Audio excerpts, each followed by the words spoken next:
একটা মহামারী চলছে, এটাই শেষ নয়। যারা স্ক্যাটোলজিক্যাল বিষয়গুলো নিয়ে পড়াশোনা করে, ইলমু আখিরুজ্জামান নিয়ে, তারা বলতে পারবে যে এগুলো বায়ো ওয়েপেন্স আস্তে আস্তে আস্তে আস্তে আসবে আরও পৃথিবীতে। এমনকি ইয়াজুজ আর মাজুজ যখন আসবে, তারাও এরকম মহামারী দিয়ে ধ্বংস হবে, ভাইরাস দিয়ে ধ্বংস হবে। হাদিস এসেছে, এই হাদিসগুলো কে চর্চা করে? তো হতে পারে আগামী বছর কেউ বেঁচে নাও থাকতে পারে। আর বিশ্ব এখন যে জায়গায় দাঁড়িয়ে আছে, যে কোনো সময় নিউক্লিয়ার যুদ্ধ হতে পারে। বিশ্বের একটা অংশ চাচ্ছে, দে আর লাস্টিং ফর ওয়ার্স, মানে একটা অংশ চাচ্ছে যে নিউক্লিয়ার যুদ্ধ শুরু হোক। 1962 সালে তারা চেষ্টা করেছিল, 1914 সালে একবার চেষ্টা করেছে, 1947-এর দিকে একবার চেষ্টা করেছে। আস্তে আস্তে মানব জাতিকে এগিয়ে নিয়েছে যুদ্ধের দিকে, এবং ওদের স্বার্থ তারা হাসিল করেছে, প্যালেস্টাইন দখল করেছে। তারা চাচ্ছে বিশ্বে ম্যাসাকার হোক, কারণ একটা ম্যাসাকার না হলে নতুন কোনো রুলিং স্টেট আসে না। প্রথম বিশ্বযুদ্ধের পরে একটা কান্ট্রি এসেছে সারা বিশ্বকে শাসন করতে, তার নাম ব্রিটেন। তার আগে জার্মানির দাপট ছিল। দ্বিতীয় বিশ্বযুদ্ধের পর ব্রিটেন সরে গেছে, তার জায়গায় এসেছে ইউএসএ, নতুন রুলিং স্টেট। আর তৃতীয়টা যখন হবে, তখন আরও একটা কান্ট্রি বের হয়ে আসবে। আমার মত, সে হচ্ছে ইসরায়েল, এবং সে এই বিশ্বকে শাসন করবে। বিশ্বের অবস্থা এখন এমন, যে কোনো মুহূর্তে নিউক্লিয়ার ওয়ার হতে পারে। আমরা চাই না হোক, কিন্তু হতে পারে। আর নবী সাল্লাল্লাহু আলাইহি ওয়াসাল্লাম বলেছেন, আখিরুজ্জামানে হারাজ বাড়তে থাকবে। সাহাবীরা বললেন, হারাজ কি? নবীজি বললেন, হারাজ মানে যুদ্ধ বিগ্রহ, হত্যাকাণ্ড, খালি হত্যাকাণ্ড, হত্যাকাণ্ড। একটা বলি, একটা শোনেন। রাজকুমার তার স্ত্রীকে নিয়ে হাঁটছেন, 1914 সাল গ্রীষ্মকাল, জুন জুলাই মাসের দিকে রাস্তায় হাঁটছেন। হঠাৎ আতর্কিত একটা হামলা হলো, দুজন ডেড। হাঁটছিলেন অস্ট্রিয়া হাঙ্গেরির মধ্যে, অস্ট্রিয়া হাঙ্গেরি একটা কান্ট্রি, সেখানে হাঁটছিলেন। তার পাশের কান্ট্রিকে অস্ট্রিয়া হাঙ্গেরি থ্রেট দিল, 14 দিনের মধ্যে যদি খুনের বিচার না হয়, তাহলে তোমাকে আমি হামলা চালাবো। এবার রাশিয়া বলছে, অস্ট্রিয়া হাঙ্গেরি যদি তুমি পাশের এই প্রতিবেশীকে হামলা চালাও, আমরা চুপ করে বসে থাকবো না, আমরা তোমার বিরুদ্ধে যুদ্ধ ঘোষণা করব। 14 দিনের মাথায় অস্ট্রিয়া হাঙ্গেরি হামলা করলো, রাশিয়া চুপ করে বসে থাকলো না, সে এসে যুদ্ধে যোগ দিল। এবার জার্মানি বলছে, অস্ট্রিয়া হাঙ্গেরি আমার মিত্র, এত বড় সাহস, আমার মিত্রর গায়ে হাত দাও, এখন থেকে আমি যুদ্ধে। ও যুদ্ধ নেমে আসছে, ম্যাসাকার যুদ্ধ। এই পাশ থেকে, বাম দিক থেকে ফ্রান্স বলছে, রাশিয়া আমার বন্ধু, এত বড় সাহস, জার্মানি তোমার, রাশিয়ার বিরুদ্ধে যুদ্ধে যাও, আমি তোমার বিরুদ্ধে আছি। জার্মানি এখানে, এদিক দিয়ে ফ্রান্স, এদিক দিয়ে রাশিয়া, এখানে অস্ট্রিয়া হাঙ্গেরি, এখানে একটা প্রতিবেশী কান্ট্রি। যুদ্ধ শুরু হয়ে গেল। যুদ্ধ চলছে চলছে চলছে, এমনও দিন গেছে একদিনের মধ্যে 50,000 মানুষ মারা গেছে। একদিনের মধ্যে, একদিনের মধ্যে পারমাণবিক বোমা ফেলা হয়নি, এমনি গুলি দিয়েই একদিনের মধ্যে 50,000। বেলজিয়ামও জড়িয়ে গেল। পরে এদিকে আছে সমুদ্র, এদিকে আছে ব্রিটেন। ব্রিটেন ফ্রান্সের মিত্র, সে বলল যে আমার মিত্রকে এত বড় আঘাত, আমি চুপ করে বসে থাকবো না। সে চলে আসলো তার নেভাল পোর্ট নিয়ে, ও যুদ্ধে অংশ নিয়ে নিল। শেষমেশ এদিক থেকে আমেরিকাও যোগ দিল। ম্যাসাকার অবস্থা। এই যুদ্ধে আবার অটোমান এম্পায়ার যারা ছিল, এরা আবার জার্মানির পক্ষ নিল। এতে করে অটোমান এম্পায়ারদের যে খেলাফত ছিল, এটা নষ্ট হয়ে গেল, মুসলিম উম্মাহ বিভক্ত হয়ে গেল। একটা ঘটনাকে কেন্দ্র করে, ওই যে রাজকুমার আর তার স্ত্রীকে হত্যা করা, 5 থেকে 6 বছরের ব্যবধানে 3 থেকে 4 কোটি মানুষ মারা গেছে। 5 থেকে 6 বছরের ব্যবধানে 3 থেকে 4 কোটি মানুষ মারা গেছে। এটা প্রথম বিশ্বযুদ্ধের সংক্ষিপ্ত ইতিহাস। কি বুঝলেন? নবীর হাদিস, শেষ জামানে হারাজ বাড়বে, হারাজ, হত্যাকাণ্ড বাড়তে থাকবে। যে মারবে সে জানবে না কেন কেন মারলাম, আর যে মরবে সে জানবে না কেন মরলাম। ইউরোপিয়ান সিভিলাইজেশন এখন বলে এটা ছিল ইউরোপের সুইসাইড, আত্মহত্যা। ওরা নিজেরাও বোঝেনি কি জন্য যুদ্ধে গিয়েছে। এই রেসটা কাটে নাই। জার্মানি অনেক ল্যান্ড হারিয়ে ফেললো, শেষমেশ পরাজিত হলো। আস্তে আস্তে আস্তে আস্তে ওখানে হিটলার, সে চিন্তা করতে থাকলো আমার ল্যান্ডগুলো ফিরে পেতে হবে। সে প্ল্যান করতে থাকলো, নিজের নাৎসি পার্টি ঘোষণা করলো। নিজের ভিতরে সংস্কার করলো। 100 জন মেম্বার নিয়ে একটা পলিটিক্যাল পার্টি খুলেছিল, 100 জন মেম্বার নিয়ে। এবং সে খুব চমৎকার ভাষণ দিতে পারত, এত চমৎকার স্পিচ দিতে পারত যে জনগণ শুনলেই বিমোহিত হয়ে পড়ত। সে জনগণকে মেন্টালি জাতীয়তাবাদের দিকে নিয়ে আসতে শুরু করলো। এক পর্যায়ে জেল খাটলো, জেলের মধ্যে বই লিখলো, এই বইটা ভাইরাল হয়ে গেল, সবাই সেই বইটা পড়লো, জেল থেকে মুক্ত হলো, পলিটিক্যাল পার্টির সাথে একটা মিলিটারি অ্যালায়েন্স তৈরি করলো। প্রথম ওয়ার্ল্ড ওয়ারে যারা ওই ইয়াতে ছিল, সামরিক বাহিনীতে ছিল, এদেরকে খুঁজে খুঁজে বের করতে শুরু করলো, একটা পার্টি ফর্ম করলো। এক পর্যায়ে বিদ্রোহ করে ক্ষমতায় গিয়েছে। তার ইন্সপিরেশন ছিল ইতালির মুসোলিনি। ইতালিও তখন এভাবে ক্ষমতায় ছিল, মুসোলিনি ওইটা দেখে দেখে সেও ক্ষমতায় গিয়েছে। যাওয়ার পরে সে আরও মিলিটারি অ্যালায়েন্স ফর্ম করতে থাকলো, সে অর্থনীতি সমৃদ্ধ করতে থাকলো, প্রশাসনিক ক্ষমতা বাড়াতে থাকলো, অস্ত্রশস্ত্র বাড়াতে থাকলো, ভিতরে ভিতরে কাজ করতে থাকলো। এক পর্যায়ে সে ওই হারানো জমিগুলো যেগুলো প্রথম বিশ্বযুদ্ধে হারিয়েছে ওগুলো সিজ করতে লাগলো, যুদ্ধ ঘোষণা করলো, কেড়ে নিতে শুরু, আবার পুনরুদ্ধার করতে লাগলো। উদ্ধার করতে করতে করতে করতে যখন দেখে যে ব্রিটেন ফ্রান্স কেউ কিছু বলে না, সে পোল্যান্ডকে আক্রমণ করলো, পোল্যান্ড। কিন্তু পোল্যান্ড ছিল ব্রিটেন এবং ফ্রান্সের মিত্র। এবার আর ব্রিটেন ফ্রান্স বসে থাকলো না, আমার মিত্রকে আক্রমণ করেছো, এবার তারা জার্মানির বিরুদ্ধে যুদ্ধ ঘোষণা করলো। আবার আস্তে আস্তে অনেকগুলো কান্ট্রি জড়িয়ে পড়লো, ইউএসএ, ব্রিটেন, এদিকে ফ্রান্স, আপনার জার্মানি, আপনার রাশিয়া, সোভিয়েত, সবাই জড়িয়ে পড়লো। ইভেন জাপান পর্যন্ত জড়িয়ে পড়লো, জাপান। এই যুদ্ধ শেষ হলো এমন একটা অবস্থায় যে ইউএসএ গিয়ে জাপানের হিরোশিমা নাগাসাকিতে 2টা বোম মারলো। লিটল বয়, ফ্যাটম্যান, 2টা বোমে 2টা শহর শেষ। জাপান সারেন্ডার করলো, জার্মানি সারেন্ডার করলো, দ্বিতীয় ওয়ার্ল্ড ওয়ার শেষ। এরপর থেকে ইউনাইটেড নেশনস ফর্ম হয়েছে, IMF, ওয়ার্ল্ড ব্যাংক, হাবিজাবি যা যা দেখছেন, WHO, সব এরপর থেকে, এর আগে ছিল না।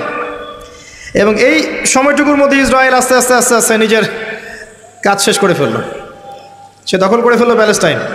আস্তে আস্তে আস্তে তার টেরিটরি বাড়ালো। এরপর আরও 4টা-5টা যুদ্ধ হলো আরবদের সাথে, প্রত্যেকটাতে সে যুদ্ধে জয়লাভ করলো। এখন সে ওয়ার্ল্ডের এখন রুলিং স্টেট। আপনাকে হারাজ দেখাচ্ছে, হারাজ কিভাবে রক্তপাত দিয়ে এই বিশ্ব এগিয়ে গেছে। সামনে যেটা হবে বা যদি হয়, এটা আরও ভয়ঙ্কর হবে, এটা হবে আরও বেশি ভয়ঙ্কর। এবং আমাদের ধারণা, আই থিঙ্ক ওয়ার্ল্ডের 1/3 মানুষ মারা যেতে পারে যদি হয়। আসেন, যে কথাটা বলতে গিয়ে এই কথাগুলো বললাম, চোখ কান খোলা রেখে চলতে হয়, সময় হাতে বেশি নাই। ইলমু আখিরুজ্জামানের সাইনগুলো এখন প্রকাশিত হচ্ছে।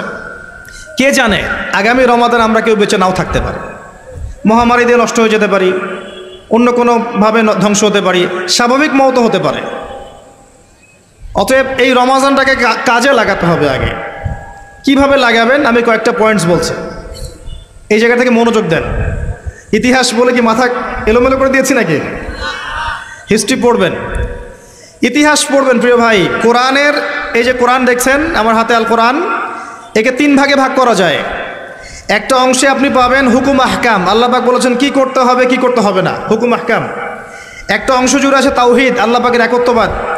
আর একটা অংশ জুড়ে আছে ইতিহাস, নূহ আলাইহিস সালামের ইতিহাস, আদ জাতির ইতিহাস, সামুদ জাতি, ইব্রাহিম, মুসা আলাইহিস সালাম, ঈসা আলাইহিস সালাম, শুআয়ব, আপনার ইউনুস, যুলকারনাইন, সব ইতিহাস। কোরআন ইতিহাস দিয়ে ভর্তি। পুরো বিশ্বের ইতিহাসটা পড়েন এবং ইসলামের ইতিহাসটা পড়েন, আপনি একটা জিনিসই ফাইন্ড আউট করতে পারবেন। আমি ফাইন্ড আউট করেছি একটা জিনিস, একটা, ওনলি ওয়ান। সেটা হচ্ছে যে আল্লাহ পাক কখনো জালেমদেরকে সহ্য করেননি। যখনই যে জুলুম করেছে আল্লাহ পাক একটা নির্দিষ্ট সময় পর্যন্ত অবকাশ দিয়েছেন, অবকাশ। এরপরে এর চেয়ে বড় জালেমকে এর উপর চাপিয়ে দিয়ে তাকে ধ্বংস করে দিয়েছে। আপনাকে জিজ্ঞাসা করি, যদি জাপানে যে বোম পড়েছিল 2টা, ওদের কি দোষ ছিল? কি দোষ ছিল? জাপান একটা নিরীহ কান্ট্রি মনে হয় না? কি দোষ ছিল? এখন তো তারা আমেরিকার বন্ধু। কি দোষ ছিল? আপনি জাপানিজদের ইতিহাস পড়েন, ওই বিশ্বযুদ্ধের আগে জাপান যা জুলুম করেছে চাইনিজদের উপরে, ইন্দোনেশিয়ানদের উপরে, এই বার্মিজদের উপরে, মেয়েদেরকে গণহারে ধর্ষণ করতো, বাচ্চাদেরকে হত্যা করতো। দেখেন, এক জালেমকে আল্লাহ পাক আরেক জালেমের হাত দিয়ে শায়েস্তা করে দিয়েছে। আল্লাহর সুন্নাহ। আল্লাহ পাক যে এত কৌশলী, ওয়া মাকারু ওয়া মাকারাল্লাহ ওয়াল্লাহু খায়রুল মাকিরিন, তারা কৌশল করে, আল্লাহ, তারা ষড়যন্ত্র করে, আল্লাহ কৌশল করেন। আল্লাহ পাক শ্রেষ্ঠ কৌশলী। হিস্ট্রি পড়েন, আপনি বুঝতে পারবেন যে জুলুমের কোনো স্থায়িত্ব নেই পৃথিবীতে। আল্লাহ পাক আমাদের সবাইকে বোঝার তৌফিক দান করুন এবং কোরআন সুন্নাহকে কাজে লাগিয়ে বাকি বিষয়গুলো জ্ঞান অর্জন করার তৌফিক দান করুন। এটাও শেষ জামানার হাদিসে আছে, কি নাই আসলে, যে শেষ জামানে এক শ্রেণী মানুষ বের হবে যারা হবে সাকিল, একদম উড়িওয়ালা, ঠেস দিয়ে বসে থাকবে আরাম করে এবং বলবে যে কোরআনে যা আছে আমি তাই মানি, হাদিসটা আমি মানি না। এখনকার কিছু তথাকথিত আশেকে রসুলের মতো হতে যায় না, যাদের ভুঁড়ির জ্বালায় চেয়ারে বসতে পারে না, এই কাজ করতে যায় না। এটা মুসলিমদের শোভা পায় না। আমরা পরিশ্রমী জাতি, কর্মঠ জাতি, আমাদের এইসব শোভা পায় না। একটা কাজ করার চেষ্টা করতে পারি, অজু যখন ভেঙে যায়, টয়লেট করলেন অজু ভেঙে গেল, সাথে সাথে হালকা করে অজু করে ফেলার চেষ্টা করেন, সবসময় পবিত্র থাকার চেষ্টা করেন। বেলাল আল হাবাশি নাম শুনেছেন? রাদিয়াল্লাহু আনহু। নবী সাল্লাল্লাহু আলাইহি ওয়াসাল্লাম বলছেন, আমি যখনই জান্নাতে গিয়েছি বেলাল তোমার পায়ের শব্দ শুনেছি। সুবহানাল্লাহ। যেই বেলালকে উত্তপ্ত মরুভূমিতে শুইয়ে নির্যাতন করা হচ্ছে, সেই বেলাল বলছেন আহাদুন আহাদ। সেই বেলাল রাদিয়াল্লাহু আনহুর নামে শানে সূরা নাজিল হচ্ছে কুল হুয়াল্লাহু আহাদ। ওই বেলাল রাদিয়াল্লাহু আনহুকে নবী সাল্লাল্লাহু আলাইহি ওয়াসাল্লাম বলছেন, যখনই জান্নাতে যাই তোমার পায়ের আওয়াজ শুনি, তুমি কি এমন আমল করো যার কারণে এই মর্যাদা তোমার?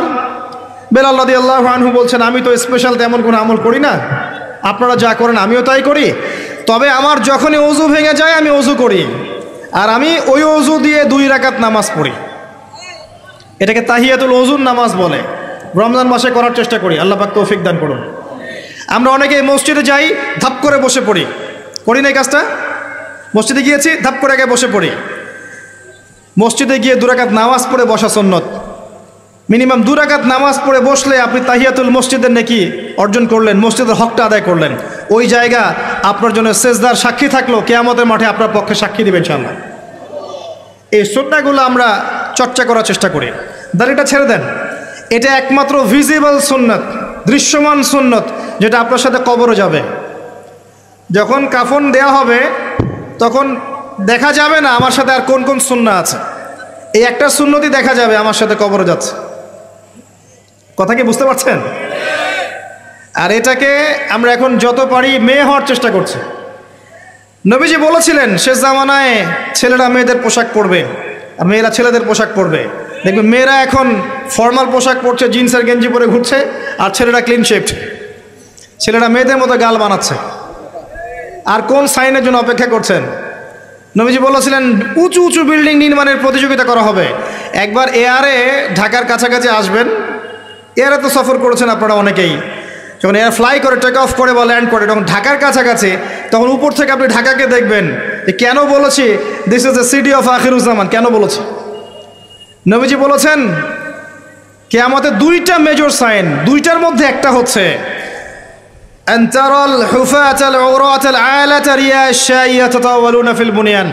যখন সমাজের দরিদ্র শ্রেণীর মানুষেরা, যাদের পায়ে স্যান্ডেল ছিল না, গায়ে কাপড় ছিল না, এরা উঁচু উঁচু বিল্ডিং নির্মাণের প্রতিযোগিতা করতে থাকবে, তখন কিয়ামতের অপেক্ষা করতে থাকবে। আজকে থেকে 100 বছর আগে ছিল এগুলা? 200 বছর আগে ছিল? সুবহানাল্লাহ। আর কোন সাইনের জন্য অপেক্ষা করছেন? তিনি বলেছেন শেষ জামানায় women will dressed but still they will be naked. মহিলারা কাপড় পরবে, তারপরেও তারা নগ্ন থাকবে। আপনি ঢাকার শপিং মলে যান, আপনি দেখেন। আর কোন সাইনের জন্য অপেক্ষা করছেন? শুধু ঢাকা কেন, গ্রামগঞ্জে ছড়িয়ে পড়েছে এগুলো, এখন গ্রামেও ছড়িয়ে পড়েছে। গ্রামে আরো বেশি দেখা গেছে মাশাআল্লাহ। গ্রামে গিয়ে আমরা হতভাগ, সুবহানাল্লাহ। গ্রামের মেয়েগুলা, গ্রামের মেয়ে ঢাকা শহরের মেয়েকে পার করে ফেলেছে। বাদ দেন, ওইদিকে না যাই, ডিফারেন্ট টপিক। আমরা রমাদান মাসের সুন্নাহগুলো আমল করার চেষ্টা করি।